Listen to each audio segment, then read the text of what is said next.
ready. Today we are debating whether or not we should rip down Confederate statues, and we're starting right now.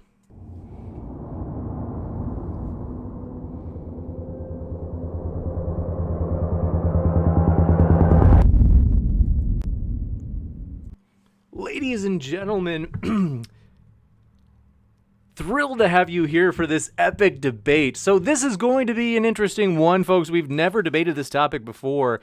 And want to let you know, by the way, if it's your first time here, consider hitting that subscribe button as we have many more debates to come. So, for example, we are very excited as there are a couple of, I'm not exaggerating, folks. We're like, I can't announce them quite yet. We're like on the cusp of it to where I could announce it. And these debates are honestly going to be epic, like ground shaking. One thing I'm noticing, forgive me, folks, I am noticing huge lag. So, what we might have to do, worst case scenario. Oh, okay. I think it's straightening out. Okay. So glad. Basically, what we are going to do is, as I mentioned, ooh, you know what, that lag? It's an icky lag. So let me see if we're going to be okay with this, because if the lag is really bad, we might have to try something. We might have to try changing things up. But so far, it's kind of like, it's right on the cusp. Okay, so let me, folks, introduce who we have on tonight, as this is going to be a lot of fun. First, we have our dearest co-mod, Hunter Bailey. This is going to be a lot of fun, as I'm basically, in a way you could say, getting Hunter back into the swing of things. You guys probably remember Hunter's been on before. He is a fair and neutral moderator, and so kind of just getting him into the swing of things again. We are very excited to have him join us, and he will be hopefully maybe doing 1 or 2 streams a week as a moderator, as we have honestly it's a good problem to have. We have a huge influx of people requesting a debate right now, which is exciting, and it's like, man, we are pumped about all these topics and to have these, and so that's why we just really appreciate Hunter being here to party and help mod. Now, want to let you know, this topic tonight, it's controversial, folks. This ain't your grandma's debate channel, Hunter, okay? It's not. What we are going to debate is whether or not the Confederate statues ought to be torn down. Raging Atheist, who you see on your left, will be arguing yes, and he will be going first with a 10-minute opening statement. Next, CJ Cox, who you see on your right on the screen, will be going with his 10-minute opening statement. And then, immediately after that, we'll go into open conversation. So, just a couple of quick housekeeping things up front. If you have a question for the question and answer at the end, feel free to fire it into the old live chat. And if you tag me with @ModernDayDebate, it makes it easier for me to be sure I get every single question in that list. Super Chat's also an option, and you can ask a question or make a comment with a Super Chat. And also, doing a Super Chat will push your question or comment to the top of the list during the Q&A. So, very exciting, overtly validated. Thanks for your Super Chat, by the way. So we're going to jump into those pretty quick. We're going to maybe try to do some of those Super Chats between sections too, by the way. And then if the studio is flashing red or green, a red flash is basically a new Super Chat, and then green is a new subscriber. So that's why you'll see that, and then you'll see that written out on the screen. So I'm going to kick it over to our dearest friend, Hunter Bailey, to get us rocking and rolling, and he'll kind of get the actual debate going. So again, thanks all 3 of you gentlemen for being here, and Hunter, who is, by the way, from Sentinel Apologetics, the floor is all yours. Hunter. Thanks, man. Appreciate it. Well, thanks, guys, for coming, and thanks, everybody, for joining us. I'm happy to be back. Definitely will probably be seeing me more on here, so looking forward to it.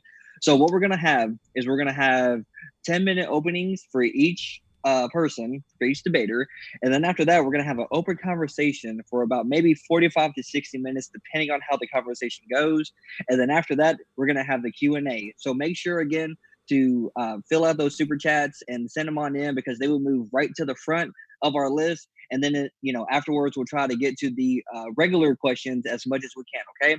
So, Raging Atheist, you are the affirmative, so you're going to go first, and whenever you're ready, once you're done, you can either tell me that you're done, or once the 10 minutes is up, I'll let you know, and then after that, Jay, it'll be your turn. The floor is yours. Awesome, thank you. So, when in the course of human events, it becomes necessary for one people to dissolve the political bonds which have connected them with another, and to assume the separate and equal station to which the laws of nature and of nature's God entitle them. A decent respect to the opinions of mankind requires that they should declare the causes which impel them to the separation, which is what I am doing tonight, right now, declaring that it is time to separate the modern America from the America before, and put the Confederacy in the dustbins of history where it belongs.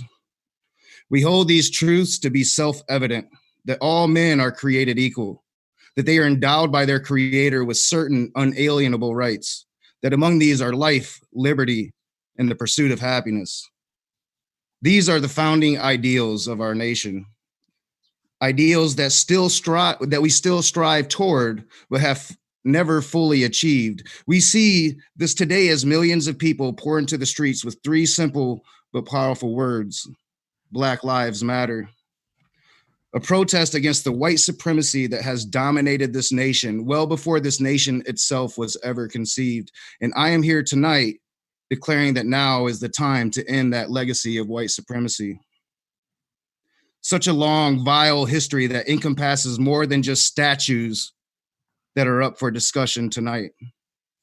The mid-Atlantic slave trade began in the 1400s after the Americas were discovered. There weren't enough settlers to produce the labor-intensive crash crops the Americas supplied in abundance: sugarcane, tobacco, and cotton. Since Europe has long outlawed making Christian slaves, the settlers tried to make Native Americans their slaves. But the natives were dying in staggering numbers as a result of the new diseases brought by the Europeans, and those that weren't dying were able to resist successfully. So Europe turned to Africa, a country that had several slave systems for hundreds of years already. Nothing like the slavery here, mind you, more like indentured servitude. But when the Europeans came offering manufactured goods, weapons, and rum, chieftains were quick to sell their slaves. These Christian settlers needed to justify to themselves the taking and using of human as property. So they invented white supremacy, declaring Black peoples to be less than human, or 3/5 human, according to the 3/5 Compromise of 1787. This compromise made it official policy that Blacks were inferior to whites. Slaves could not vote, so had no say in their place in society. They were forbidden to learn of reading and writing, and they were not allowed to marry outside of their race. Congress outlawed the African slave trade in 1808, but not slavery itself. By 1860, white supremacy was the dominating ideology, as 90% of white Americans thought they were superior to Black peoples. 90%. Also by 1860, and this is a very important number, enslaved Africans were 13% of the total US population. And then came the Civil War, and many will rightfully point out that Lincoln never wanted to end slavery. In 1858, Lincoln said, "I am not, nor ever have been, in favor of bringing about in any way the social and political equality of the white and Black races." The lost cause narrative would use this quote, and many others like it, to whitewash the history of the war, to not be about slavery at all, but states' rights.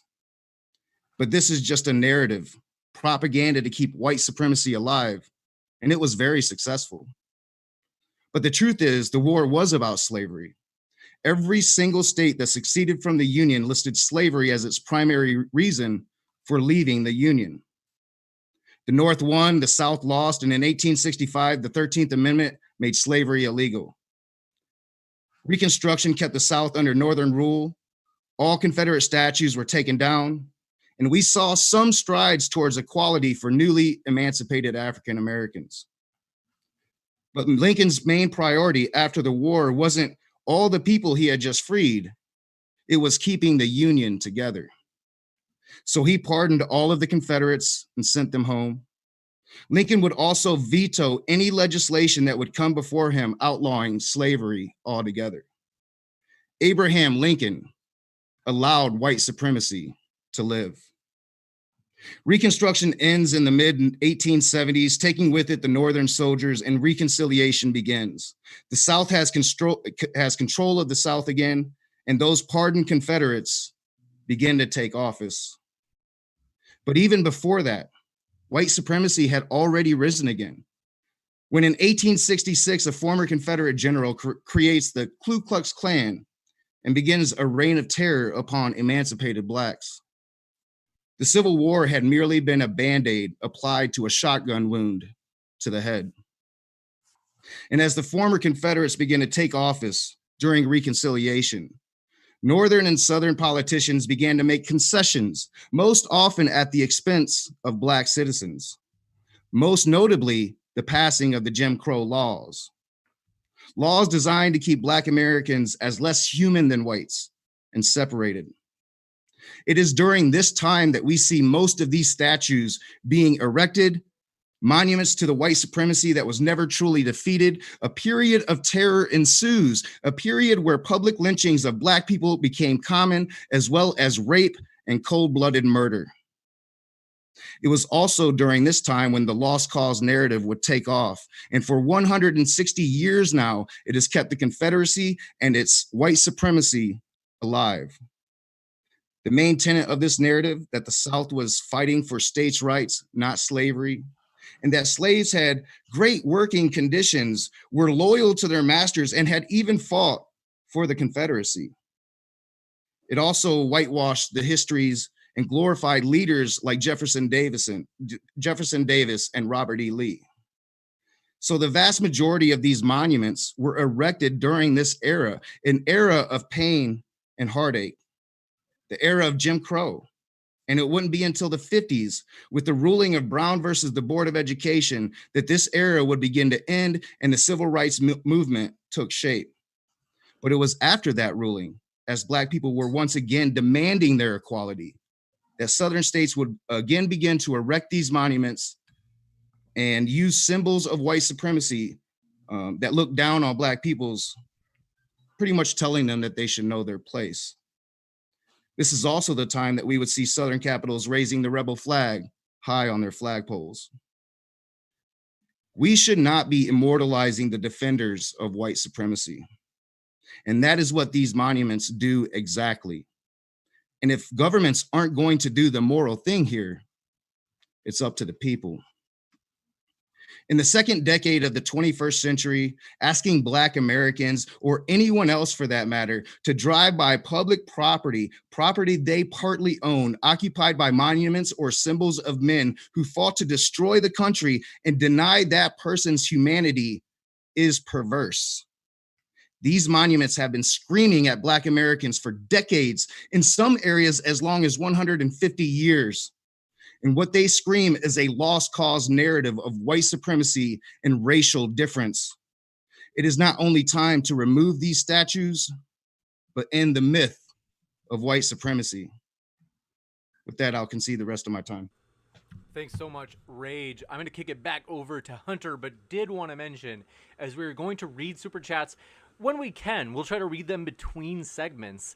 And so, Overtly Validated, thanks for your Super Chat, said, I know it's a bit on the nose, but if we should keep Confederate statues, should we also erect statues of former USSR leaders like Gorbachev?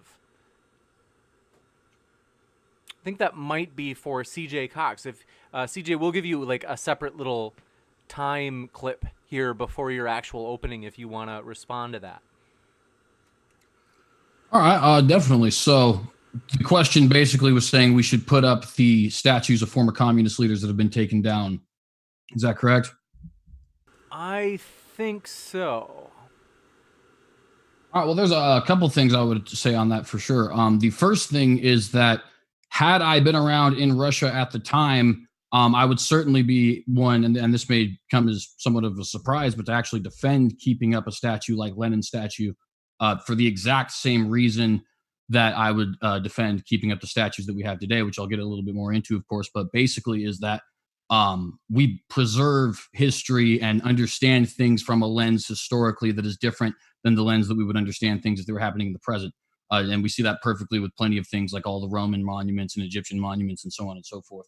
I don't think there's any need to put up something that's already been torn down. And likewise, when it comes to all the statues that have been taken down already in the former Confederate states, there's no necessity to put them back up. Just like there would be no necessity for me to say, let's build a new one now. What I'm talking about is the statues already being there and addressing it as an issue that's, with the statues being built hundreds of years ago or tens of years ago, whatever it happens to be, not necessarily building or rebuilding new ones. You know what I mean? Gotcha. Thanks so much.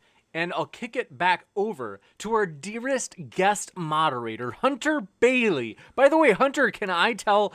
I mean, I don't want to tell, so I'll let you tell. But, I mean, there's some big news. For those of you who remember Hunter, he has some big news that I am so excited. I just learned about it like 20 minutes ago. So hopefully you're pumped, Hunter, or I should say, hopefully you're equally pumped, everyone listening out there, to hear Hunter's great news. Go ahead, Hunter.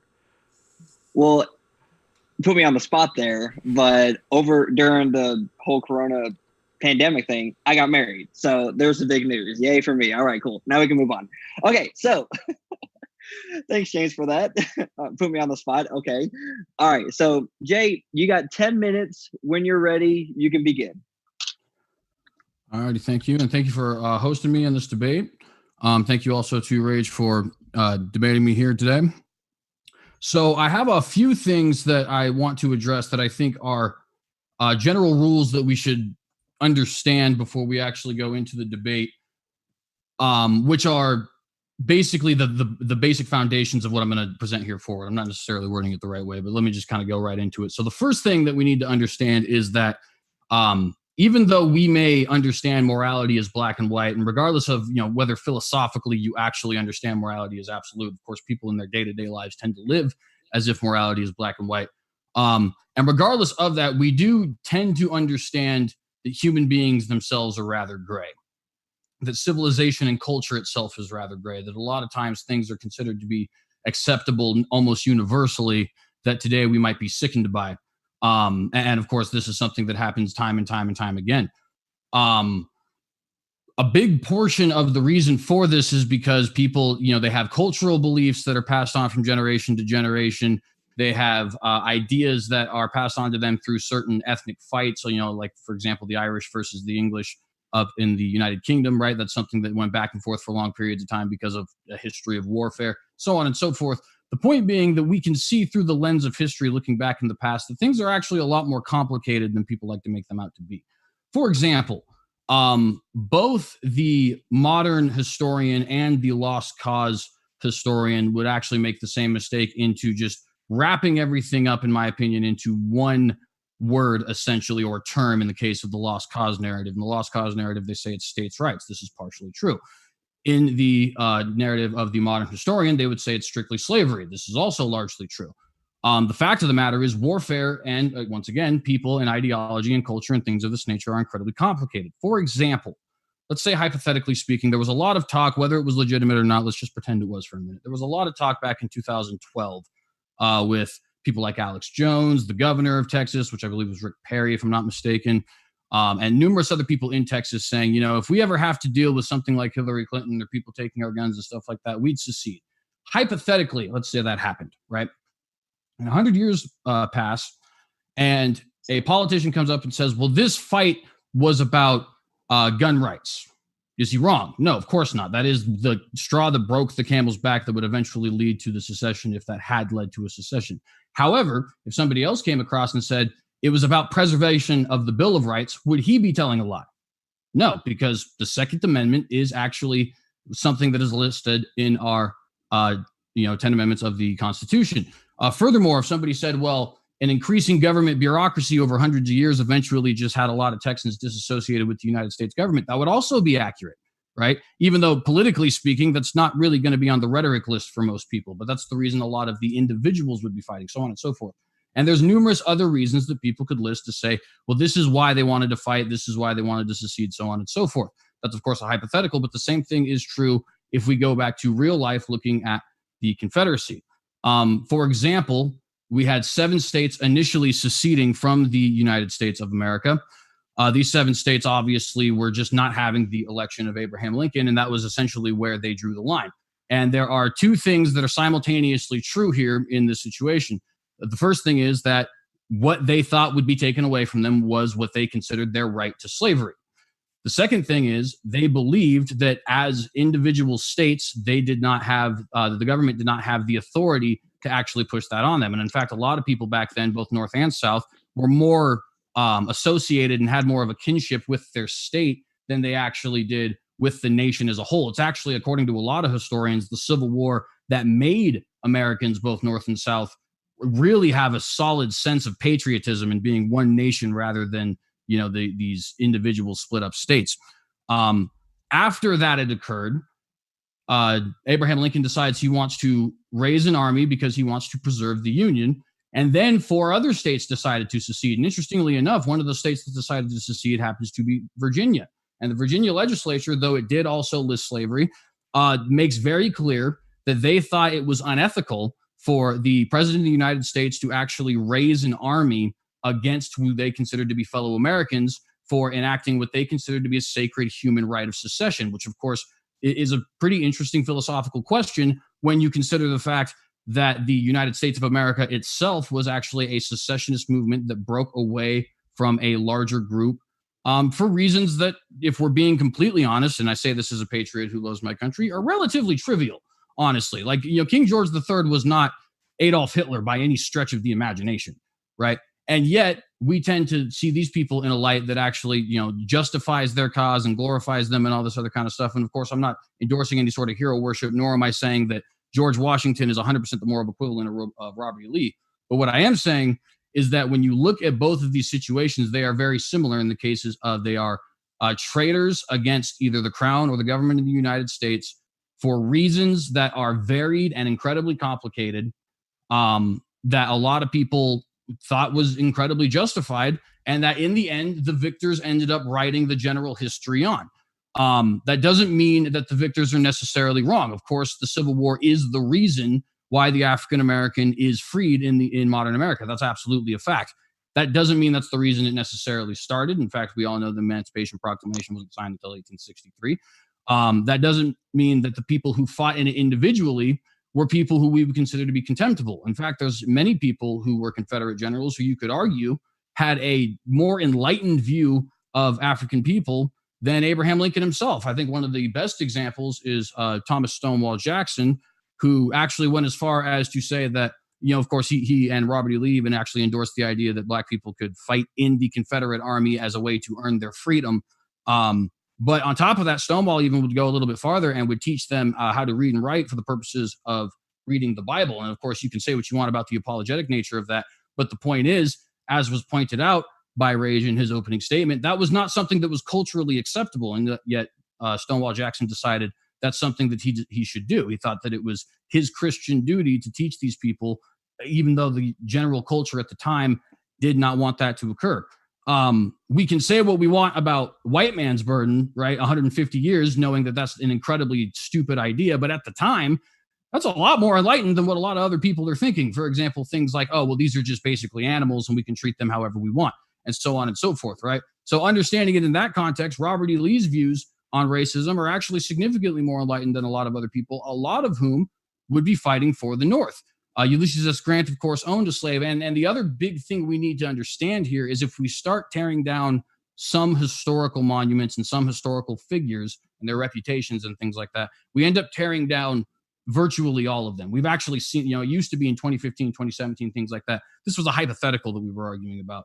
Now we have seen, whether it's the 54th Massachusetts Regiment, which was an entirely Black regiment of Union soldiers, by the way, their monument was vandalized. The Lincoln Memorial has been consistently vandalized over the years. People call for the taking down of George Washington statues, of Thomas Jefferson statues, of Gandhi statues, for crying out loud, in India, which, to be fair, if we're going to be consistent, Gandhi was an anti-Semite. Gandhi was relatively sexist. Gandhi did have a little bit of a perverted nature about him. And if we decide we're going to start tearing down historical figures, let's just look at things. We know Crazy Horse, for example, was an adulterer. He did not spare prisoners of war. He gave false prophecies, which I'm sure, Rage, as an atheist, that would be something that kind of annoys you, people being essentially religious charlatans. Speaking of religious charlatans, according to Martin Luther King Jr., Martin Luther King Jr. was not a Christian. He did not affirm things like the resurrection and things of that nature, right? So in other words, he used his pulpit for political and social and status reasons, fully understanding that he did not believe the things that he was preaching. He was also a serial adulterer. There are numerous people who have accused him, and I'm not necessarily saying this is or is not the case, but to be fair, the accusations are exactly what people have against Trump. They're exactly what people have against Jefferson and other such figures people want to bring down, none of whom I'm necessarily condemning or endorsing. I'm just painting a picture for you guys. People have accused him of looking upon one of his friends raping somebody else and being a serial sex addict and plagiarizing in his doctoral statement and so on and so forth. Are we going to tear down him now?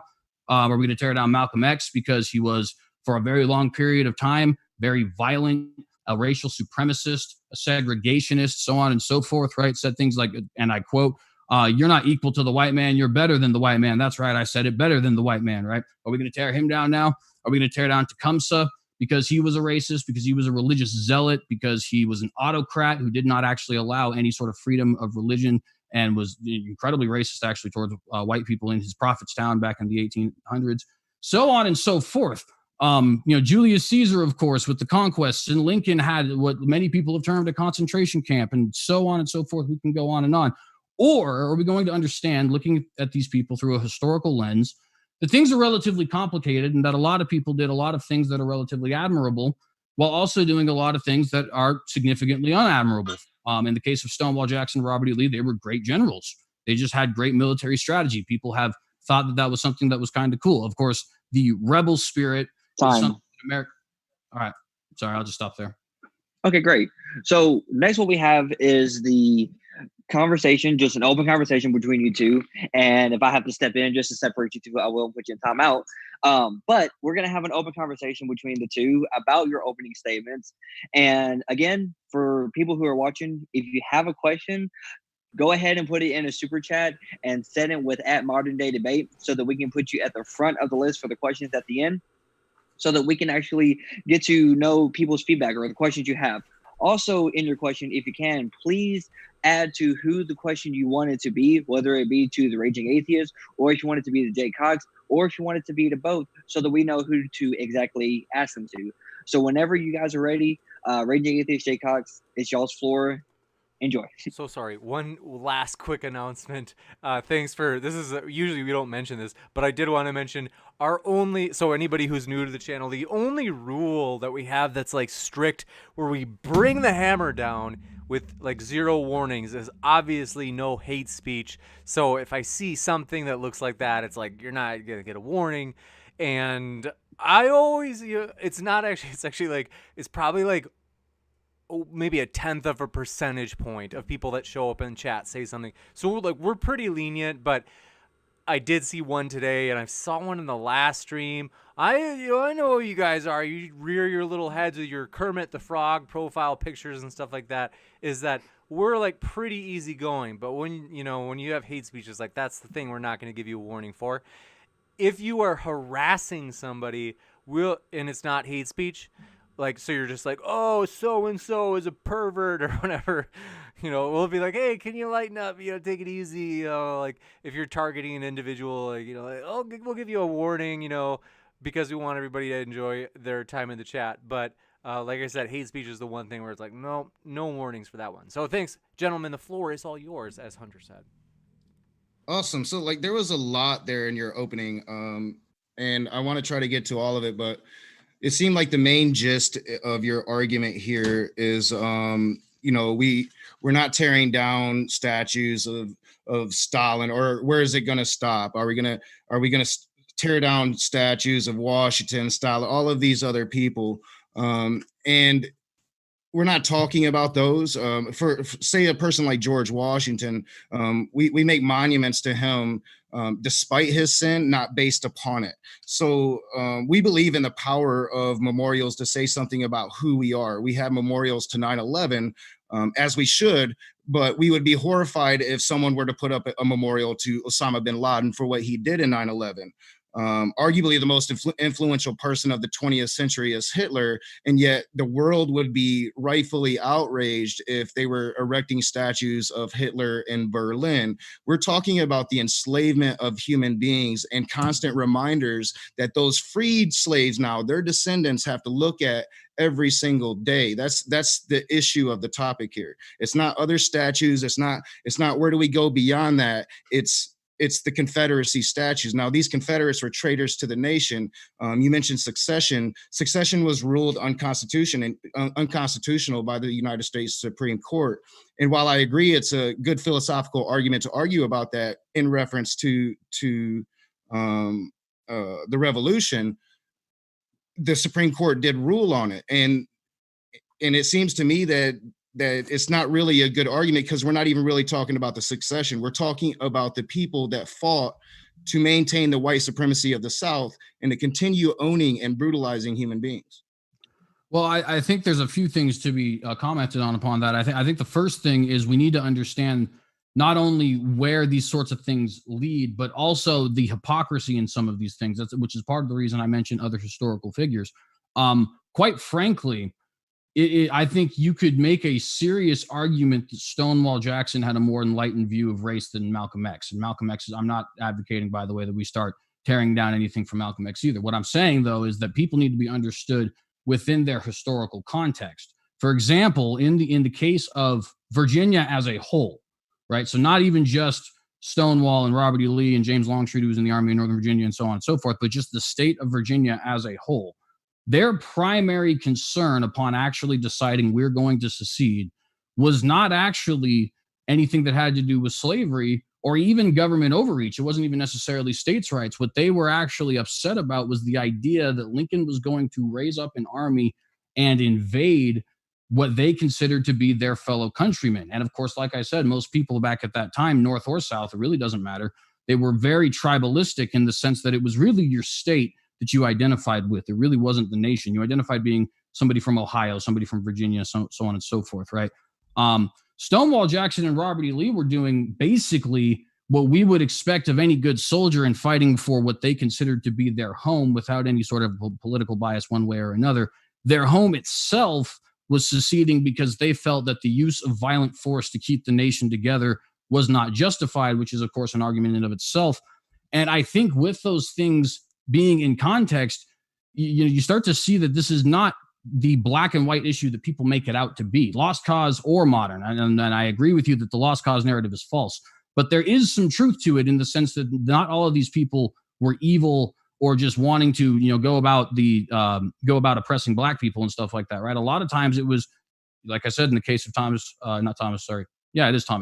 Jackson, wanting to defend what he considered to be his homeland from an invader. I mean, we would consider that to be pretty admirable in most people, right?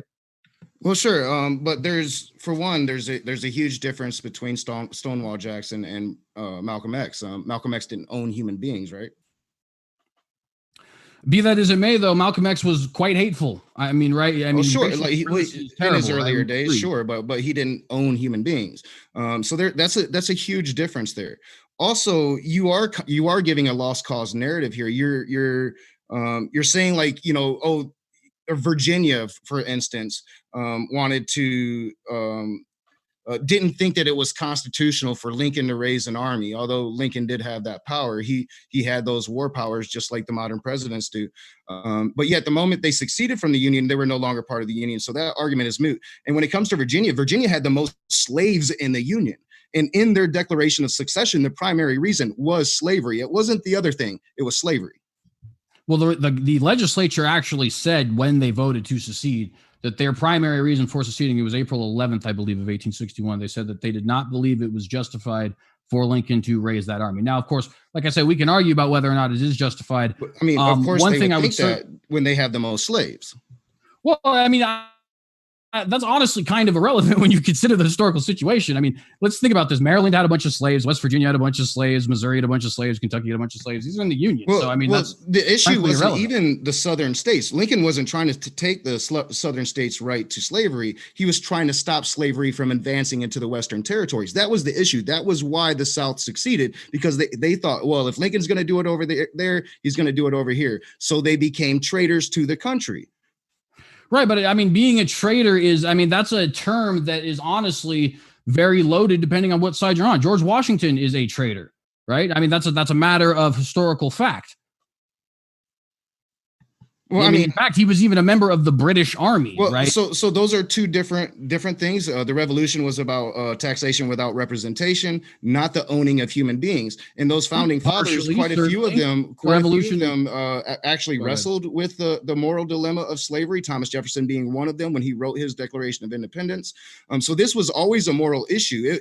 You talk about looking back with the modern lens, with our modern lens, and that's really the only way we can do it. That pretty much the entire world has come to the moral conclusion that slavery was wrong. But even back then, you had great pioneers looking through a moral lens and seeing slavery to be wrong.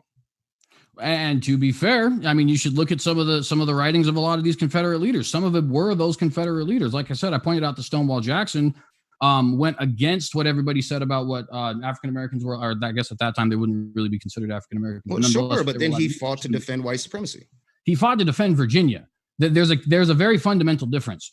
And this is the problem with looking back at history through a modern lens, right? Stonewall Jackson was not interested in, and to be fair, the majority of soldiers, I think this can be stated as a rule, were not interested in the preservation of the institution of white supremacy or even of slavery. The vast majority of soldiers didn't have enough money to buy a slave. In fact, we could argue that they may have become slaves 20, 30 years in the future had the Confederacy won. That's obviously a point of debate. But there was certainly people like the vice president of the Confederacy, for example, who had suggested as much, right? They were fighting because of what they perceived as, and you can say that you don't believe in it or do believe in it. What they perceived as an invasion on their homeland where they grew up, right? And obviously, it turns out that their homeland was doing some relatively evil things. That's perfectly fair. But a lot of people's homelands were doing evil things, and yet the soldiers themselves were sitting there defending their homeland. They weren't defending the politicians. Well, and in fact, I would say it's a relatively elitist narrative, in my opinion. And I'm not saying you're an elitist. I just want to make myself clear. But it's a relatively elitist narrative to pin the politicians' rhetoric and, quite frankly, stupidity on the individual soldier and citizen. And by the way, because I know this is going to come up, I extend that to the Germans in Nazi Germany. Okay, the people of Germany need to be understood as human beings, even if what their government did was wrong. That doesn't mean we need to defend somebody like Adolf Hitler, right? But it does mean that we need to understand that these things are a lot more complicated than people think. I agree with that. I totally 100% agree with that. That doesn't give any justification to keep up monuments to these people. And yeah, they could have been good people, but they also owned slaves. And I don't care, this is part of the lost cause narrative. So I didn't look at Stonewall Jackson too much. And from what I did see, he did seem to be a relatively good slave master. But when it comes to Robert E. Lee, his slaves are quoted as saying he was one of the worst men in the history of the world. And part of that lost cause narrative is glorifying this man to be something he's not. For one, you mentioned that he was like some kind of military genius. Many historians believe that his decision to fight a conventional war against a much more superior army, Lincoln's army, was a huge, major strategical blunder. But beyond that, there's one quote, a letter that he wrote to the New York Times that gets misquoted. People love to say, oh, Robert E. Lee was so enlightened because he said that slavery is a moral and political evil. They don't go on to finish the quote. The rest of the quote is, I think it, however, a greater evil to the white man than to the black race. And while my feelings are strongly enlisted for the latter, my sympathies are more strong for the former. The blacks are immeasurably better off here than in Africa, morally, socially, and physically. The painful discipline they are undergoing, if necessary, for their instruction as a race, and I hope will prepare and lead them to better things. How long their subjugation may be necessary is known and ordered by a wise, merciful providence. Their emancipation will sooner result from the mild and melting influence of Christianity than the storms and tempests of fiery controversy. He thought he had a God-given right to his slaves. So to whitewash the history of Robert E. Lee as being some moral arbiter is just false.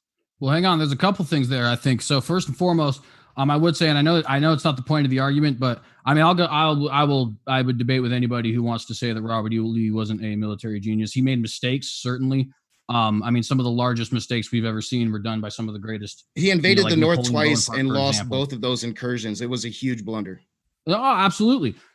But then there was, I mean, Fredericksburg, Chancellorsville, Bull Run, the second. No doubt, he won individual battles, oftentimes against overwhelming odds. Oh yeah, exactly. Overall, that's what I'm saying. He was a fantastic. But if he'd have fought a more guerrilla war, he would have probably had a better chance of winning.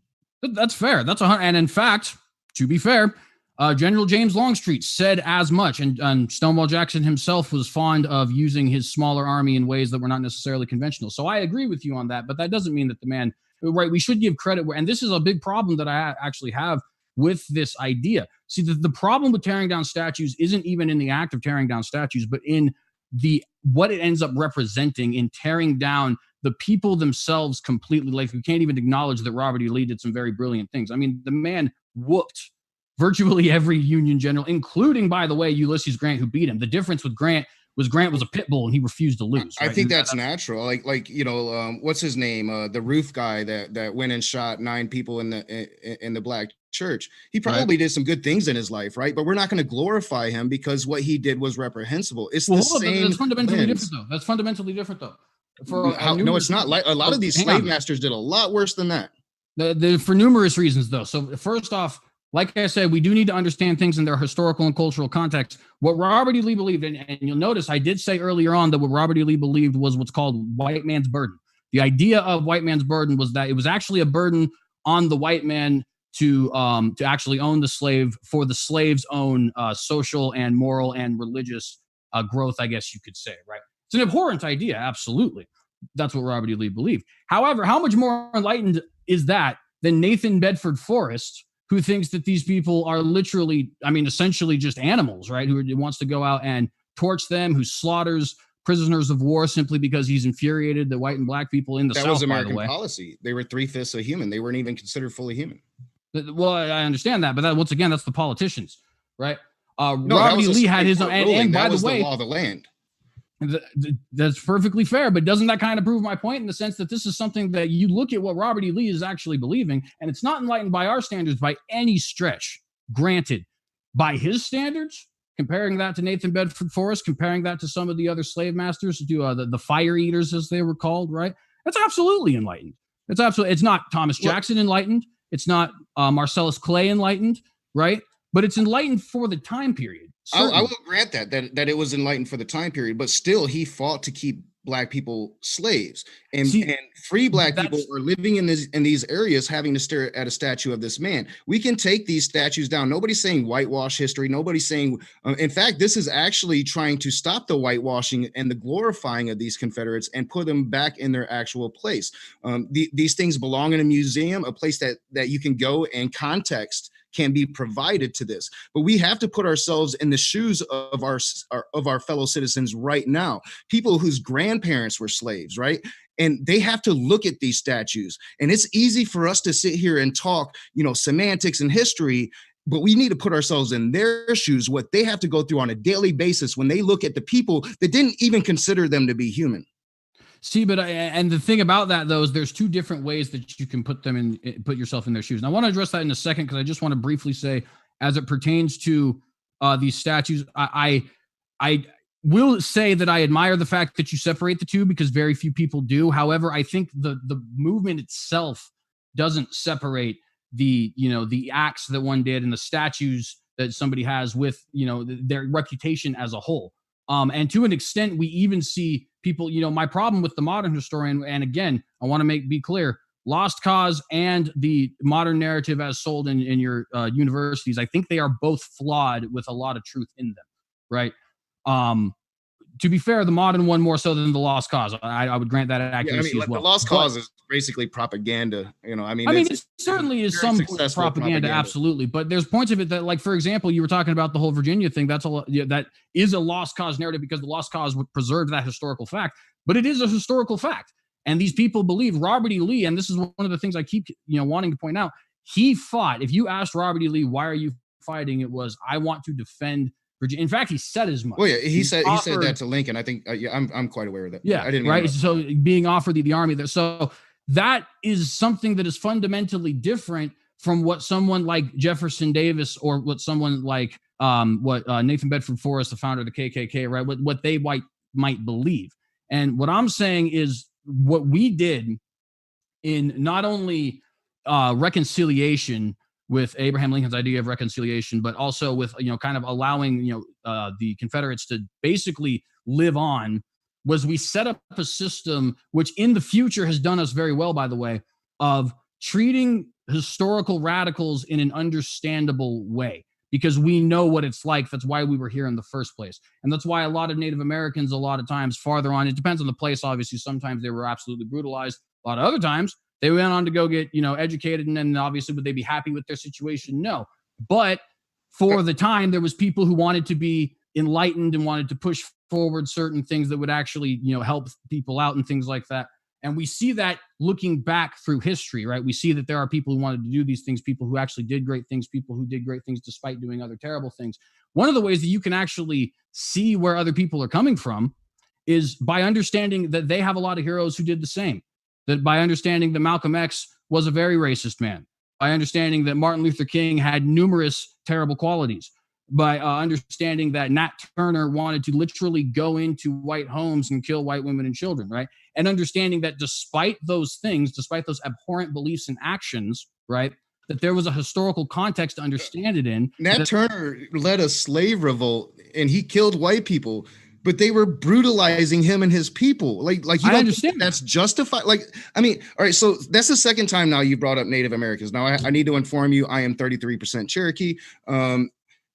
You first mentioned Crazy Horse and how he was a false prophet. For one, he wasn't a Christian, that he was an adulterer. Native Americans had very different lifestyles, and he took no prisoners of war. The European committed a genocide upon his people, and you're going to say he needs to fight by the Geneva Convention? No, that's not how it works. That's not accurate history. And then you're going to gloss over the whites pretty much kidnapping Native American children, forcing them into Christian boarding schools, and talk about like that's some kind of good thing. It wasn't. It's part of the genocide. It's part of the stain of American history. There's multiple things that need to be pointed out there. First and foremost, right? We need to understand that what the American people were doing in that war. And by the way, let me just be perfectly frank. You're not going to find a very much more pro-Native American conservative than I. In fact, I'm a believer of nationalism and for all nations. I would like to see a form of Zionism for Native Americans. I'm 100% positive that would improve relations between our peoples, especially if it wasn't forced. Like if there was this thing like, hey, you can go have a country, but also you can stay here if you'd like to as well. I mean, that would be amazing. So I think that could actually do us a lot of good. And there's a lot of areas in this country that are very sparsely populated. That being said, it's not like the Native Americans weren't actually just as brutal in warfare as we were. There was no Geneva Convention, right? There obviously things are exaggerated, of course, but there was instances of Native Americans slaughtering villages filled with women and children. There was obviously tribes that scalped people. There was obviously raping and pillaging and plundering and all that kind of stuff, right? My point in bringing Crazy Horse up in slaughtering these people, right, is not to tarnish Crazy Horse. It's to say you guys need to understand, and I say you guys generally, not you in particular, obviously, that things have a very specific historical context. You even pointed it out there. Well, his people were being attacked. Exactly. So he feels he's justified in doing something that a lot of us would feel is not justified. You actually brought up Osama bin Laden. I'm glad that you did, because I know people who will justify Osama bin Laden tooth and nail, and they're wrong, in my opinion, of course, and I think objectively, but that's a philosophical question, but they're very understandable. They're very understandable. I understand exactly why they hate the United States of America. I just think that it's wrong to fly planes into buildings. And if somebody were to build a statue of Osama bin Laden, and 100 years down the road, a more enlightened democratic group took over Saudi Arabia and wanted to take it down, I would honestly say keep it up, understand the history of what this person represented, why he represented it, and that we're all human beings. Because, one of the problems we have here, and this is why I have a problem with taking down these statues, is they breed mentalities that completely label not only historical figures as evil and to be thrown out and things like that, but also modern groups that are alleged to be their descendants. For example, the Republican Party, which has no link whatsoever to the Confederacy, and yet a lot of people think that they are. Now, I'm not saying whether you're Republican, Democrat, not the point. The point is that they were not allowed in the Democratic or in the Confederacy. They were not dominant in the South until 100 years after the Confederacy was destroyed. And yet we link them. And because of that link, now we need to tear them down as well. Because of the link of George Washington being a slave owner, we need to tear him down as well. It breeds a mentality. Whereas if we just say, I want to preserve the history, understanding what happened. And by the way, this is not just my opinion. It's the opinion of many Black conservatives also. So if we want to play the understanding other people, there's other people who are of other cultures and other races who agree with me on the issue, like David Webb, Anthony Bryan Logan. I'm sure Candace Owens does, but I can't actually say that for she's fact. a grifter. All right. So there was a lot there, and I think I forgot most of it. Sorry, I'm a little long-winded sometimes. Yeah. Shit. Yeah. My daughter totally got me off track here. Will you just kind of repeat the gist of your argument that you just made? Yeah, absolutely. So it's that I think that number one way to understand people is to understand their historical figures are complicated also. Number two, we need to understand things as historians differently from the way that and I didn't actually word this properly, but differently from the way we would understand it at the time. Crazy Horse did have reasons that he felt made him justified in slaughtering these soldiers, but maybe we would disagree looking back. If it were to happen today, maybe we would disagree. And then I brought up Osama bin Laden and understanding why Osama bin Laden did what he did, having people who have explained to me why and understanding where they come from, right? And doing that, by the way, without actually justifying him, right? There's a famous quote from Alan Moore's Watchmen, without condoning or condemning, right? I think we as thinkers, historical, philosophical, all that kind of stuff, we need to understand that a lot of times. And then I said that it breeds a mentality that tears down history as a whole, and indeed even groups that are considered to be associated with that history, whether falsely or rightly. Like, for example, people saying the Republican Party is linked to the Confederacy. Right. That's what I wanted to hear. Cool. Historical inaccuracy. All right, so sorry about that. My daughter usually knows better to interrupt me during the debate, but it is 9:00. It's her nighttime shot, so she had reason. So I apologize for that. So when it comes to history and nuances of history, nobody's saying we need to erase the history here. In fact, I think most proponents of taking down these statues are more for actually telling the real history, having all of the nuance, showing the truth of it, showing the brutality, and that can't be forgotten when it comes to talking about these statues. These are bringing terrifying memories of what happened to family members in the not so distant past to Black Americans in this country. But you mentioned Republicans and Democrats and how Republicans can't be linked to the Confederacy, and you are just wrong there. So what happened in the Civil Rights Movement is the party switched. Pretty much everybody knows this. During the Civil Rights Movement, the Dixiecrats became the Southern Republicans. You're right. It was 100 years later when the Republicans switched. But you're talking like the Republicans back in 1860 were the liberals and the Democrats were the conservatives. The parties flipped. So that's how the Republican Party today, who claim to be the party of Lincoln when they're not, is linked to the Confederacy. And that's why a vast majority of so-called Confederates today call themselves Republicans. I would like to actually offer a debate offer for that in the future, because to be honest with you, I could completely divert the topic getting into that. I think that's a very interesting point. But to make a long story short, I think that the narrative of the Southern strategy is significantly overblown. Like the Republican Party admitted to it. Well, hang on. There's a whole bunch of things that need to be understood with that. First and foremost, there's a lot of figures who, for example, George Wallace, the most famous, right, of those hardcore states' rights, segregationists, all that kind of stuff. He died in I think the 90s, a Democrat, the lifelong Democrat. And the Democrats have always believed generally the same stuff they do now, although political ideology, of course, shifts over the course of 100 years. But this idea that, like, for example, it was the quote unquote progressives led by people like William Jennings Bryan, a Democrat, in the early 1900s who wanted to go after big corporations and stuff like that, breaking up monopolies. And it just so happened that Theodore Roosevelt was this kind of lightning rod precisely because he was a progressive yet a Republican, right? That's 100 years ago, 50 years before the quote unquote switch. Strom Thurmond is the example most people use, but Strom Thurmond is one dude. He's right. He's one guy. It was more than just one guy. It was all of the Southern Dixiecrats. I mean, this is known history. This is something that conservatives try to run from because they try to continue to maintain that they're still the party of Lincoln. And again, mind you, Lincoln didn't want to end slavery, so it's not like you're the party that wanted to end slavery, But again, it's just not accurate. They are no longer that party. When it comes to this issue, when it comes to civil rights and equality, the party switched.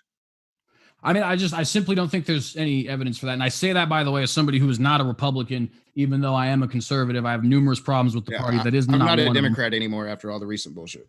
I'm glad we can agree on that at least, because that is more people figure that out, the better this country will be, in my personal opinion. But moving on, just because I don't want to get this too diverted. Like I said, we should definitely meet up and talk about this. I would definitely have another debate on that topic with you at another time. Absolutely. But to get more kind of like back to the point, when you say, nobody is saying completely tarnish these historical figures totally and things like that. The thing is they are.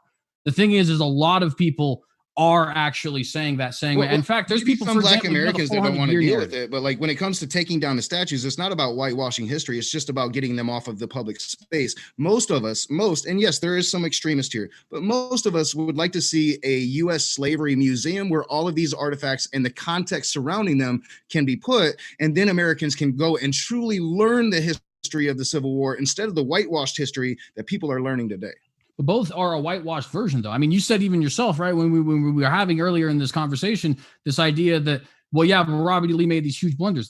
I know he did, but numerous people did. And when you study the military history, I mean, there are some guys, right? Nobody's perfect. A perfect example, because I love this example. Ulysses S. Grant, because he's the one who fought and eventually defeated Lee. Ulysses S. Grant was criticized relentlessly by Union newspapers because his strategy was essentially what a lot of people called meat grinder strategy, which was just, I have more troops and they are better equipped and I'm going to pound you into the ground. It worked, but his casualty rate was something like 2, sometimes 3, sometimes 4 to 1 against Lee, who decided to actually, do things, even though conventionally a little bit more. Now, that the point, not to necessarily get off on Lee himself, but to say that is a narrative now modern historians want to push to tarnish the man's military accomplishments because they don't agree with the fact that he fought for what he perceives to be his country, i.e. Virginia, hence the reason why the Confederacy was set up as a confederacy rather than a federation. I would agree that we shouldn't try to tarnish that in the modern narrative. They're both pretty, biased, both Lost Cause and the modern narrative. I would agree that we shouldn't take away, what Robert E. Lee did, what the Confederates did, the battle. We should learn from that lesson, and you can only learn from history if it's there and if it's accurate. So I would totally agree with that, and that's not what taking the statues down is for. Taking the statues down, again, is for every person, not just Black people. You can be a white person, you can be a person of any color, past that statue and understand fundamentally the social ramifications that's having on people today. Today, those statues are glaring down at human beings and saying, you need to be put in your place. And they were erected at specific times in history when Black people were either being subjugated or trying to find their equality. And they were deliberately erected to put those Black people back in their place. You cannot run away from that. The lost cause narrative has been very poisonous to this country. And I will agree that we need to have a full and accurate history. We do not need to forget this history. Every person should know this history. And sadly, too many people don't. It's not about that. It's about taking them off of the public space, putting them in a museum where they belong, and respecting our fellow human beings around us. Honestly, if I trusted the modern establishment, which I use sort of generally because in America, the establishment is interchangeable. Different people can be elected at different times. Different people can be professors at different times. Understanding that, though, the modern established train of thought, I think, if I could trust them to actually preserve history in a way that would be accurate, I would have no problem with that. The problem is they don't. it would be much more accurate than monuments glorifying these people when you yourself said it's very nuanced. They were human beings. They were very flawed, not to mention slave owners. We should not be glorifying the defenders of white supremacy. This white supremacy narrative has resurfaced several times. I think I saw like 3 key point times since the Civil War. And it's resurfacing now as we speak. Well before people took to the streets with this current protest. We've seen a spike in white nationalist groups and neo-Nazi groups since Trump took office. We've seen a spike in racist hate crimes since Trump took office. We are seeing a spike in white supremacy again because we never got rid of it. And it's a false doctrine. It's a doctrine we invented to justify to our Christian selves that it was okay to own and brutalize human beings when it wasn't. And we need to defeat that false narrative. And I do agree that the lost cause is a false narrative, but I also think, I mean, you say I'm talking about the white supremacy. The lost cause is only 160 years old. The white supremacy in this country is 400 years old. See, that's not even possible though, because this country is not even 400 years old, and that's another thing. It was however old it is. I think it's like the 1700s when the country was discovered. The 1700s when the mid-Atlantic trade slave was established. So I mean, it's been nearly 400 years if it hasn't been quite 400 years yet. Yeah, but there's multiple things that need to be said there. I mean, first and foremost, the United States was not a country until 1789.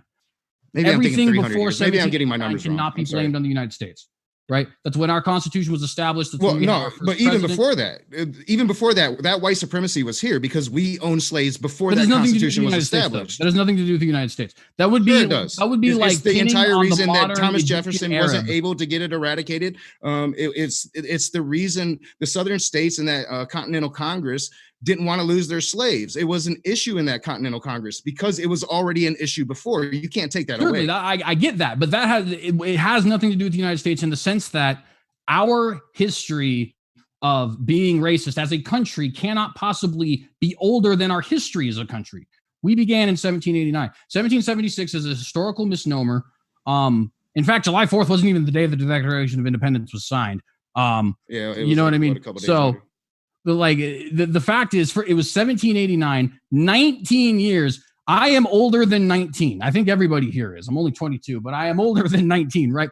19 years it took for the United States of America to say, you know what, this whole mid-Atlantic slave trade thing, I'm not really down with. 76 years it took.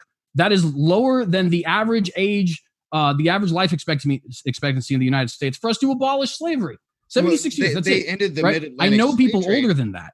They ended the trade, but not the slavery, not the antebellum slavery itself. And, right. and you cannot take away the fact 1789 to 1808, right? That's 19 years.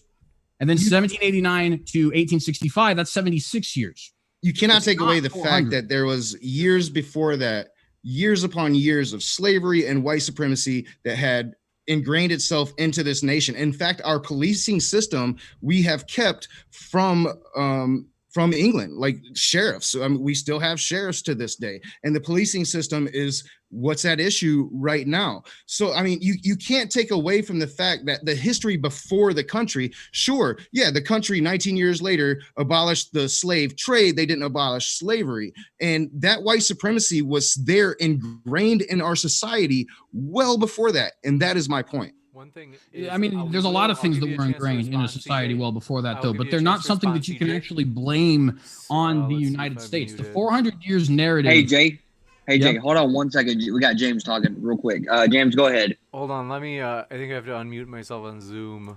Oh, no, you're unmuted. We can hear you. Hopefully you can hear me. So basically what we will do is, in a second, maybe just a couple more minutes, we will go into the Q&A. And so if you have any questions, folks, fire them into the old live chat. If you tag me with @ModernDayDebate, we'll grab those questions and be sure they at least get in the list, and we'll go through as many as we possibly can with the remaining time we have, which is, so I'll say maybe if one of you is willing to defer to the other and giving them the last word, excellent. Otherwise, in 2 minutes, strictly in 2 minutes, I will quickly bring us into Q&A. So going back to you, CJ. I just wanted to briefly say the 400-year narrative assumes American guilt for the crimes of nations that were around before America even existed. It would be roughly equivalent of blaming groups like, for example, the Iraqis for the fact that the Rashidun Caliphate committed slaughters of Christians and other people who were native to the area that we now know as Iraq, when in reality, they're separated. They're not the same people. They're not even the same nation. You know what I mean? So I think we just need to understand that, like, when it comes to those narratives, the United States itself had slavery for a lower amount of time than you as an American are expected to live. And that is a absolutely fantastic achievement when you consider, rightfully so, as you've said, how racist and supremacist a lot of groups around the world actually were at that time. But go ahead. My final word is that's only true because we fought a war and we defeated those. We defeated the South. And, you know, again, I'm not talking about, I'm not using a 400-year narrative as, oh, we're owning their sins too. I'm simply saying it provided the white supremacy in our society, and it was there before our society was even formed. That's my point. And when it comes to the statues, I'm here talking about the sins of the Confederacy. I'm only talking about, so when you talk about that, you have to talk about the root cause, which is that white supremacy, which is that 3/5 narrative. And you can't escape that. So that's what these statues are about. And even New Orleans, who pulled down all of their monuments, want to put those monuments into a museum. That is the talk. That is what we're talking. We're not saying erase history. We're saying respect our fellow human beings. We're going to go into Q&A. So what I'm going to do here is, so that is roughly 50-50, I am firing the standard questions over to Hunter right now via Facebook Messenger. What I will do is read through the questions that we have had come through as super chats, and then Hunter will read through as many questions as we can from the standard questions as well. So firing through these as fast as possible. Overtly, we got overtly validated. Thanks for yours. We already read that one. Mothra J Disco, thanks for your super chat, who said, let me just double check that I'm not muted. I have a bad habit. Okay, excellent. So Mothra thinks, they said, destroying the memories of oppression via statues created by the Klan isn't erasing history. It's what a legit American who loves freedom should do. Thoughts on that, CJ, if you have a short and pithy response? Yeah, my response is simply that the slippery slope argument is not an argument anymore. It's just a fact. We've seen modern liberals and liberal activists, and I'm generalizing, so it doesn't mean each and every single one, but deface the 54th Massachusetts Regiment, the Lincoln Memorial, Washington's monuments, things like that. This doesn't stop with the Confederate monuments. As much as people want it to, that's just not the way that the modern activists are taking it. Gotcha. Thanks so much for your super chat from the Jim Tanker. Appreciate it. Says, why would anyone want to celebrate seditious traitors? You can read about those losers in a book. It's a good question. I want to know why would you celebrate George Washington? You know what I mean? Gotcha. And let's see, Mothra J Disco, thanks for your super chat, says John Brown, then pointing to Stonewall Jackson and Robert E. Lee. I don't necessarily know who that's to, but John Brown is also a famous radical from history and also a person who I would gladly defend, just in case anybody thinks I am unbalanced here. Gotcha. And Mothra J Disco, thanks for your other super chat, said Stonewall and Lee were still fighting for slavery. I mean, that's not the perspective that they saw it in. You know what I mean? That they saw, and you would see it much different too. And when Osama bin Laden attacked the Twin Towers, you didn't see it as Osama bin Laden defending his holy sites in Saudi Arabia. You saw it as him attacking innocent people and declaring war on you. And so it really does. Don't get me wrong. There is moral truths. Humans are rather complicated people. Real quick before we move on, I think you're looking through your modern lens now, because you're saying that you know what they thought when they were both slave owners and they were both fighting to keep those slaves. I mean, there had to be some economic reasons in there as well besides state pride. Gotcha. And, well, I'll give you, CJ, if you want to have the last word on that, just because that super chat was challenging you. Don't want to gang up on you if you want to say anything really quick back. I would just simply say that they themselves told us the reasons why they fought. Not everyone did, of course, but a lot of the generals did. And whilst I certainly don't deny that they were slave owners and that they may have personally wanted to preserve that right, in the end, right? Without an invasion, you see 7 states secede, you see Virginia stay because there's no invasion. They abolished slavery. Lee would have gladly, as he said himself, given them up had they been abolished. Gotcha. And thanks for your super chat from Mothra J Disco strikes again, saying the country's history starts legit pre-colonies. I mean, if that's the way that you want to see it, that doesn't even make any sense, though. How can the history of a nation? I mean, that's like saying Martin Luther King's history starts with the birth of his father. It's like, no, it doesn't. No, it doesn't. That is a heritage question. It may, add some insight as to how Martin Luther King grew up and things like that. It's certainly not irrelevant, but it's not his life, right? Gotcha. And with that, one last thing. Want to say, Joshua, thanks for subscribing. Saw you pop up on the screen. Glad to have you as a new member of the community here at Modern Day Debate. We will switch it over to Hunter Bailey. Look at that happy little face in the bottom right of your screen. Oh my gosh. Happy little married friend of ours. We appreciate it. It's very exciting. So, excellent. Hunter, the floor is all yours with those questions I've said. Thanks so much. Okay, so pretty much I'm going to try to balance it out. And James, if you do see any other questions, please send them my way so that we can try to get all of them, okay? And so let me just go straight to a question for Rage. And it starts off with a statement, and then it goes into the question. So just let me do the statement and the question, and then you can answer it the way you want to. So from Opposer of Religion, I think that's the name, at Modern Day Debate for Raging Atheist, the party switch, in quotes, is a liberal lie. That's the statement. Rage, name one other switcher besides Strom Thurmond. I don't have that information available, but it would be very easy to do. So all the Dixiecrats switched, so I just have to look up those names. All right, I like it. Okay, and this is from Iron. Or almost all. I said almost all. Sorry. There you go. All right, so Iron Chariter at Modern Day Debate. Ask CJ, is any, all capitalized any, emphasis on the any, militia justified in defending slavery and hate? And the second question is, and what justified it? Actually, that is a very interesting and complicated question that I, in fact, intend on writing a book on. Not necessarily that in and of itself, but what exactly justifies violence. I think we have seen a philosophical goldmine in witnessing armed protests for COVID followed by violent protests for George Floyd in that particular sense. So I actually plan on addressing that much deeper. But in short, I would say that number one, what you believe in the present is different than what you should believe necessarily historically. In other words, at the time of the Civil War, I'm definitely joining the Union cause because I do believe we should actually have one nation.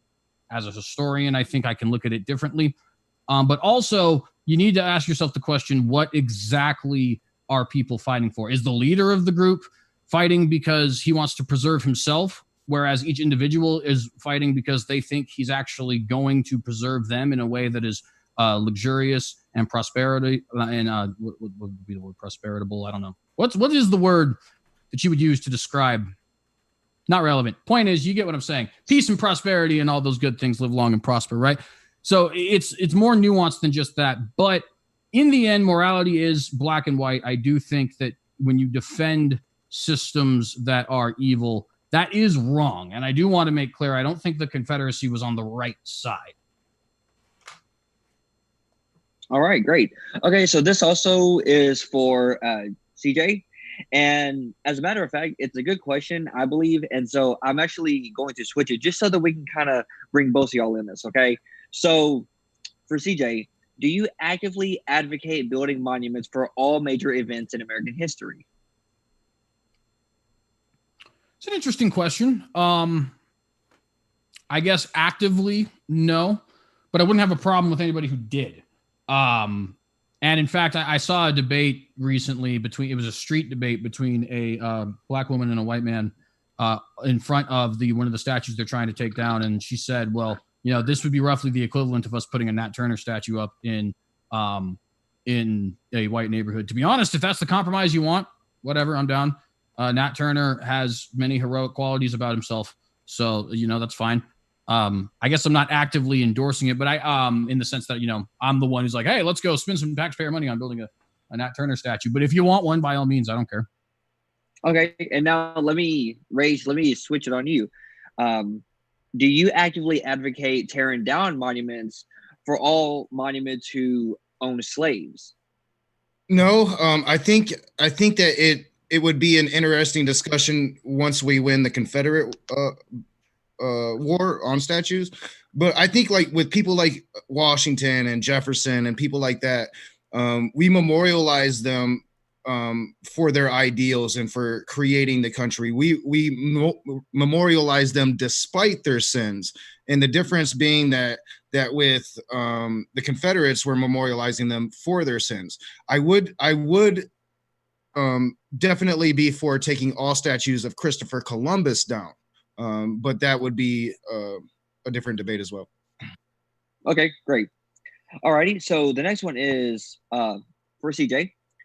Question, and this is from also Iron Sheridan. And sorry, I didn't mention the other names. The other one was from Jeremy T. Just a shout out for you. Thanks for the question. Another one from Iron Sheridan to CJ. Why are your statues of Confederates different than Stalin, Mao, and Pol Pot? They're not.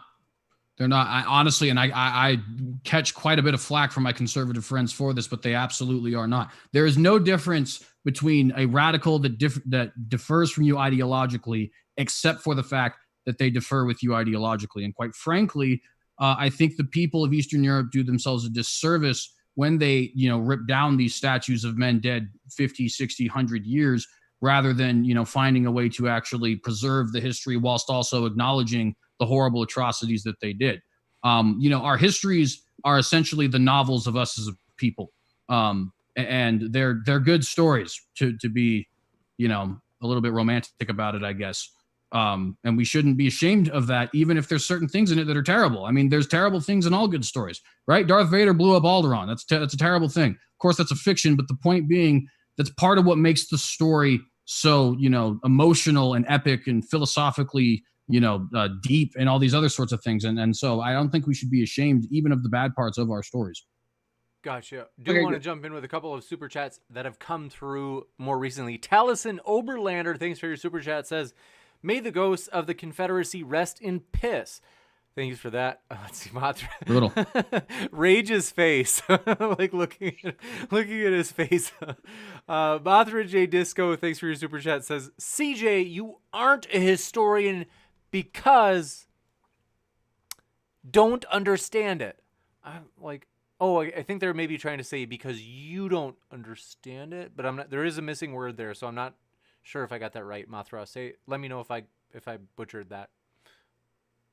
Yeah, I mean that's fine that people think that. I guess it's not really not really any way to address it other than that. Gotcha. Live long and prosper. Mothra, you got that one. Sorry. Opposer of religion. Thanks for your super chat. Says Hillary Clinton's mentor, Beard, was in the Klan. Let's see. Klan has to be like a forbidden word on YouTube. Anyway, like yeah, whoever... I mentioned that earlier. Sorry for that.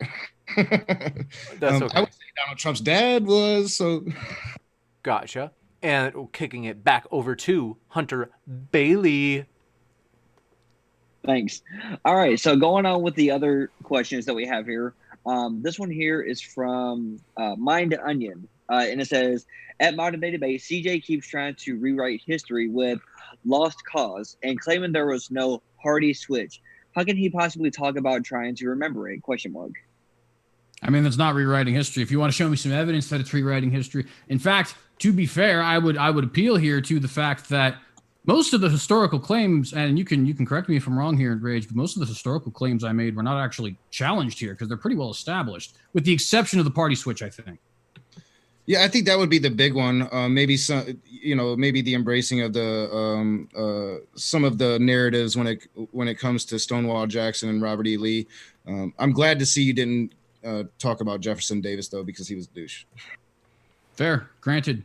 And you know what else, too? To be fair, you mentioned Columbus. Not a big fan. Got to be honest with you. Cool.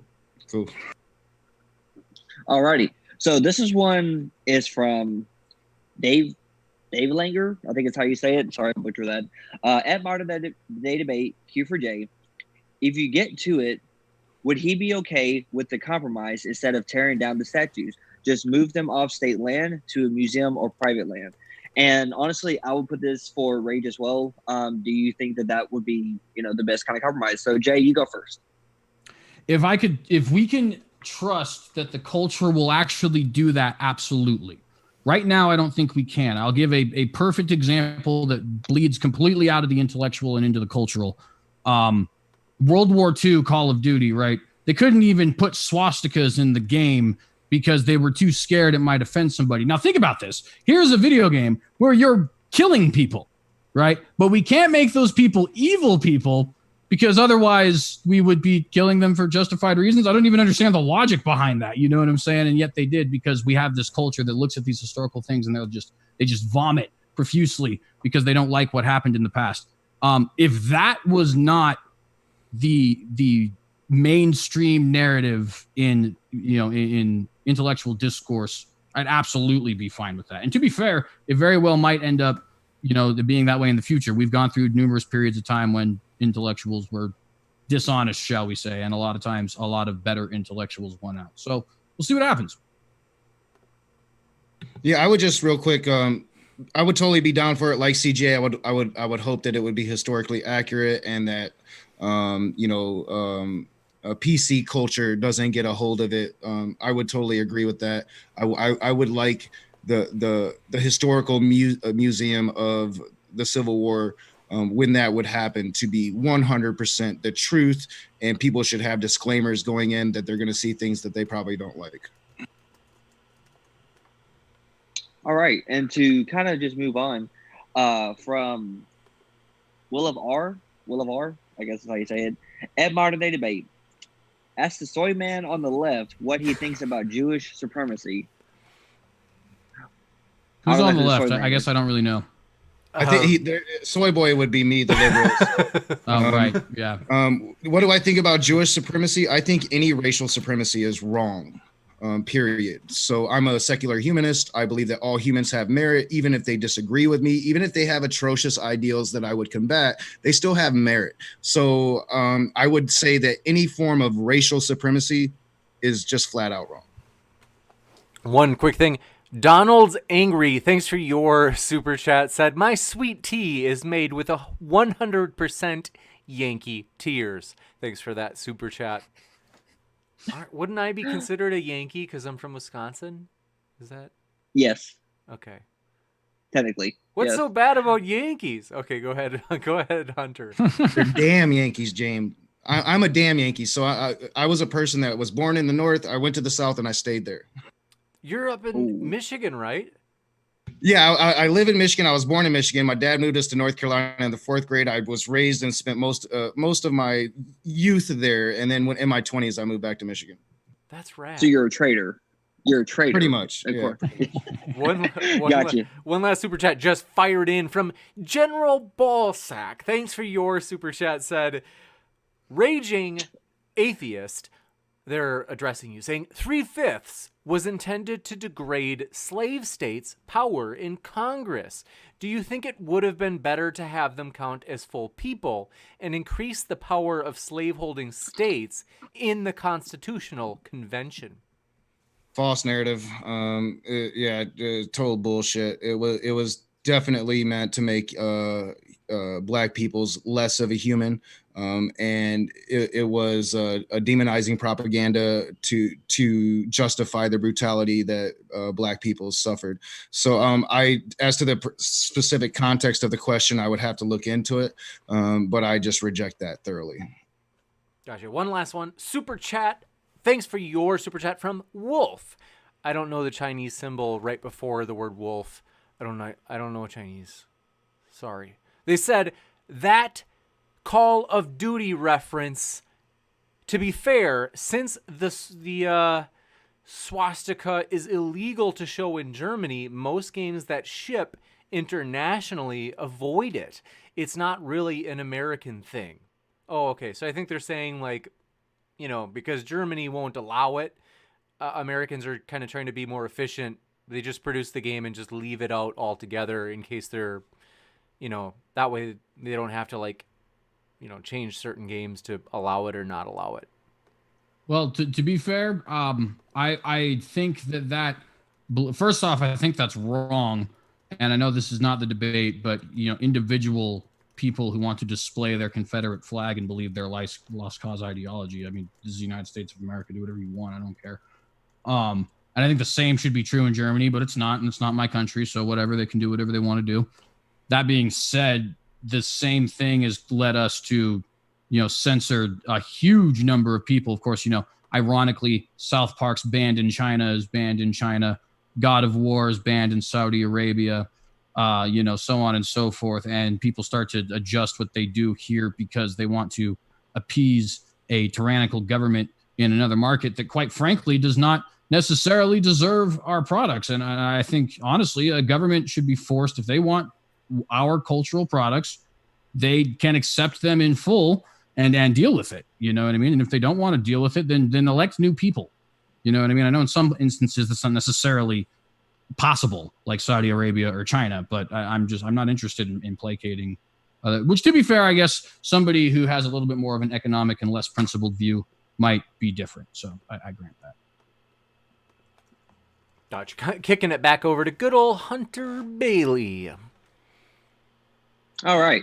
And to kind of actually add a little bit to that, there is the claim out there that even in Germany, it is illegal to deny the Holocaust in Germany. Now, that's just a claim that I heard. I never actually checked it out, but just, if anybody wants to go check it out, that's just something I heard.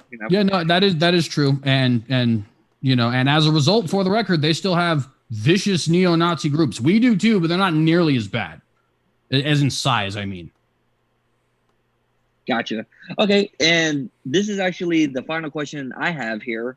And it says, Tadner BTC, hopefully I said that right, at Modern Day Debate, why are there still Confederate statues in Congress? And there isn't necessarily pointed towards somebody, so we'll just say that this is for both of y'all since it's the final one. Why are there Confederate statues in Congress? And Rage, what would you say? Are there? I'm not sure about that. I know that there are like military bases. I know that there are schools. So if there are, I don't know why there are. There shouldn't be.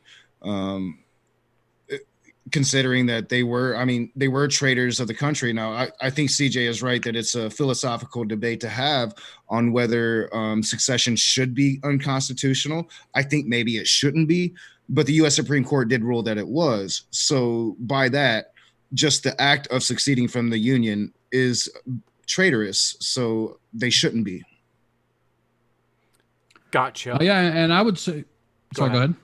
We'll give you a chance to respond as long as we give Rage the last word, because I think it was originally for him. But if you want to do a quick rebuttal, you can.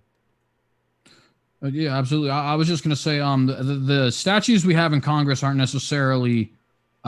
based off of anything more than, a lot of times, like, for example, we have like statues of Solon, right?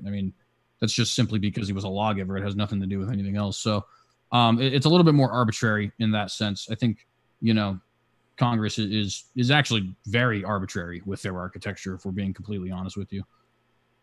Yeah, gotcha. I would agree with that. And again, if they are, then I'd have I would be for getting rid of them. But yeah, it would probably be more like they did make laws or some shit. Gotcha. And last one, Patreon question or comment from Adam Elbilia. Thanks for your question, Adam, or statement. It said, for CJ, he said, I do not agree with your position, but you come across as an honest debater. Sincere debaters are a rare commodity, aka rhyme with COVID. So much appreciated. And I appreciate that as well. I agree. It's hard to find conservatives to have a reasonable conversation with, and I thought this was a very reasonable conversation. Likewise, I've enjoyed it. Gotcha. So thanks so much, folks. I want to say huge thanks. It's been tremendous tonight, super fun. And tomorrow night, we will be back for the first time in a while with a good old flat earth debate as Nathan Thompson, Rage's twin brother, and Austin Witsit Gets It partner on a tag team against McToon and Steven. So that should be a lot of fun. Then we've got a lot. Man, I'm pumped, you guys. I just want to let you know about some of the dank debates, which hopefully I'm hoping that our dearest friend Hunter, look at him down there, precious. I'm hoping he can help. I'm hoping he can help moderate one of these at least this week, because we have, yes, then Wednesday we are pumped as Sal and Dan will be debating round 2 with Erica. She'll actually be here this time. It's going to be epic. She'll be co-moderating. Maybe that actually might be kind of fun to change things up, is that Wednesday, if you're free, Hunter, maybe, well, we'll talk later. Then We'll talk. This Friday, though, you guys, I'm pumped. If you're a big fan of libertarianism, or maybe you're a big hater, either way, you should probably show up for this one, as Adam Kokesh, one of the kings of libertarianism debate on YouTube, will be here. And he will be debating Caleb Maupin on whether or not, if I remember right, it's whether or not police brutality is a result of capitalism.